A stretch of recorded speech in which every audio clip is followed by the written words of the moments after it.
children. Today is Tuesday and we are going to sing our Wave Your Hands Together song.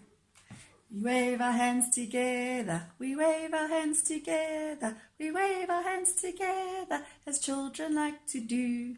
We nod our heads together, we nod our heads together, we nod our heads together as children like to do. Show me your shoulders.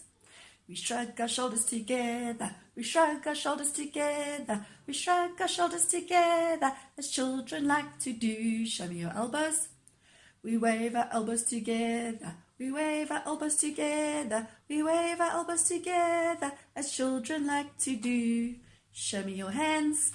Clap our hands together, we clap our hands together, we clap our hands together as children like to do.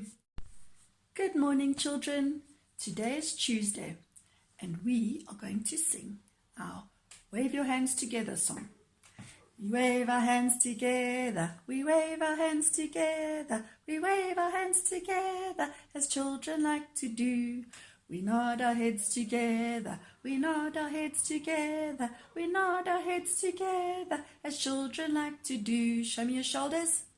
We shrug our shoulders together, we shrug our shoulders together, we shrug our shoulders together as children like to do. Show me your elbows.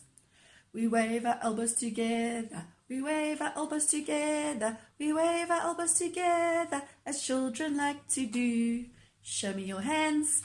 Clap our hands together, we clap our hands together, we clap our hands together as children like to do. Okay, so yesterday I spoke about the endangered rhinos, which means there were so many before and now there are only a few. So we're going to count the blocks in the group of many so that you can understand the difference between many and few. Right, let's count. 1, 2, 3, 4, 5, 6, 7, 8, 9, 10, 11, 12, 13, 14, 15, 16, 17, 18, 19, 20, 21, 22, 23, 24, 25. So compared to that group, that's many. Okay, now let's count these ones. 1, 2, 3, 4, 5. We don't want the rhinos to end up in a group of only 5 or few. We want the rhinos to be in this group of many. So the way we can help the conservationists is by collecting our coins and keeping them in a little piggy bank or little rhino bank, whatever you have. And then when it's full and heavy, you can give it to mommy to give to a charity that supports the rhinos. And then they can have a program where they have breeding, which means the mommy and daddy rhino can make more rhinos. Isn't that clever? Okay, thank you for listening. See you later. Welcome to the art activity with Teacher Helen. Okay, so yesterday we drew a picture of a rhino. Okay, so today we're going to paint him. I've chosen blue. It's a close color. It's close enough to grey. If you would like to paint him grey, you could mix your black and your white. Okay, you're going to mix up the color with your water, if you've got powder paint. Okay, and then if it's a small rhino like mine, you can take a cotton bud and then dab it into the paint and just print it on. Dab it like that. Okay, and as your cotton bud is dry, then you just take some more. Okay, Otherwise, if you use a paintbrush on a small rhino or a small picture, it's going to be finished very quickly. It'll take you 1 second to paint your little rhino, but the spots give it some character and texture. Try not to paint on its face, but around the eyes and not on the horn. That you can paint a different color if you like. Okay.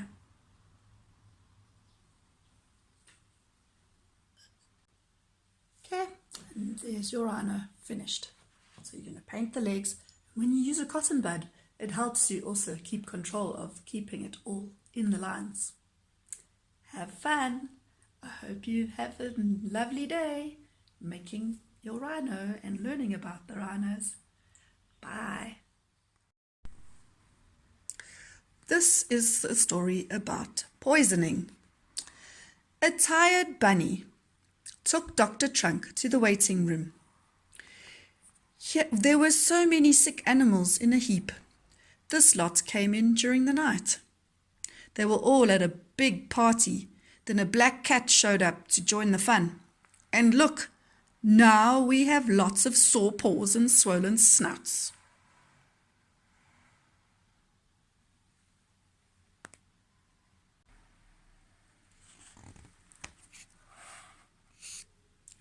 I see, said Dr. Trunk.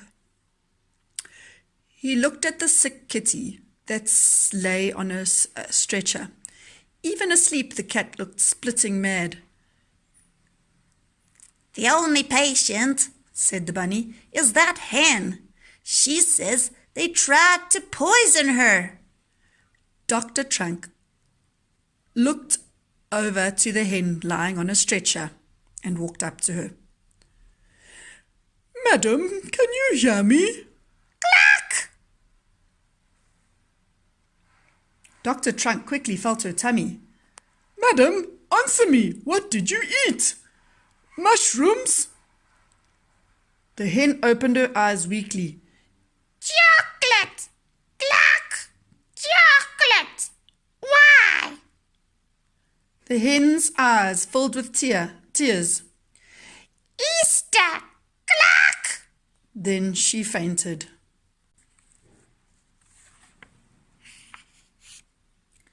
Should we flush out her tummy? Asked one of the bunnies. Dr. Trunk smiled. He thought for a moment. No, he said. Give her 2 glasses of milk. Milk? The bunny asked. He couldn't believe his 2 long ears. Yes, milk, said Dr. Trunk. Then take her to a nice warm room. The bunnies did what Dr. Trunk said. They gave the hen a milk transfusion. A little later, Dr. Trunk came into the room with 2 slabs of chocolate and a bottle of milk. Everyone out, please, he said. He closed the door. After a long time, he came out again. She's doing well. Let her get some rest tonight. We'll meet again at sunrise. The first rays of sunlight crept into the room. The hen opened her eyes. Cluck, cluck, cluck, cluck, cluck, cluck. Dr. Trunk and his team stepped inside the room. Good morning, madam. Did our little experiment work? The hen stood up. Everyone waited, eyes wide. Then they saw it. 3 beautiful chocolate eggs. The hen cried tears of joy. Oh, thank you, doctor. I've always wanted to lay chocolate eggs at Easter. The bunnies couldn't believe what they saw. Dr. Trunk laughed happily. You see, there is nothing too hard for Trunky.